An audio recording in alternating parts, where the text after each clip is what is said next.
The number of turns of primary and secondary coils of a transformer are 5 and 10 respectively, and the mutual inductance of the transformer is 25 Henry. Now the number of turns in the primary and secondary of the transformer are made 10 and 5 respectively. The mutual inductance of the transformer in the Henry will be. So let us assume we have two coils like this.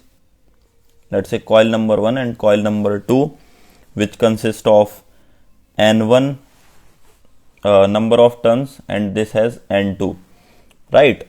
And suppose the mutual conductance is M.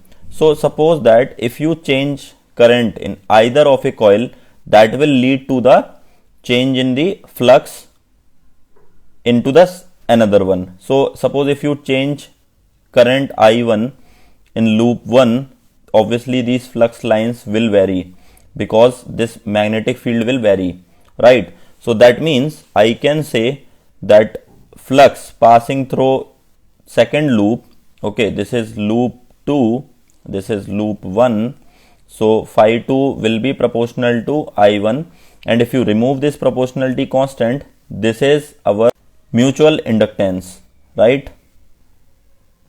Mutual inductance or mutual inductance coefficient.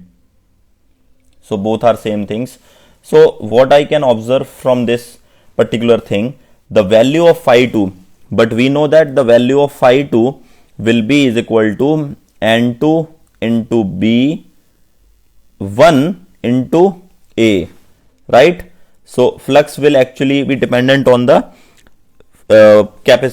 magnetic field of the primary coil, and I can write here that is going to be N2 into the value of B1. So B1 will be is equal to mu naught Ni, that means N1 I1 upon R into, so that is the value of B1.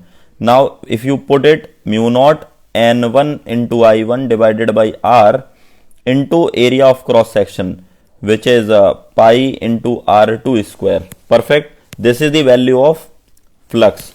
Now we can actually put this value in equation number, suppose this is equation number 1. So if you put this thing in equation number 1, we get N2 into mu naught into N1 I1 divided by R, that means this should be R1, this is R1 into pi R2 square, which will give you M into I1. So this I1 and I1 is cancelled out. We get the final value of mutual conductance, which is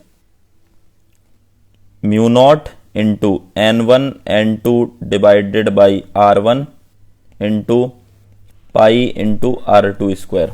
Perfect. So we can clearly see that if you keep radiuses same, R1 and R2 same, pi is obviously a constant and mu naught is also a constant, we can clearly find that M proportional to N1 N2. Perfect. So if N proportional to M1 N2, that means M1 proportional to N1 N2 and M2 proportional to N1 dash N2 dash. So on taking the ratio, we get M1 upon M2 will be is equal to N1 into N2 upon N1 dash into N2 dash. We get initially coils have number of turns 5 and 10, so 5 into 10. Now we changed it 10 into 5. So this will be eventually coming out to be 1 raised to 1, which says that M1 will be is equal to M2. So M2 will be only 25 Henry, right?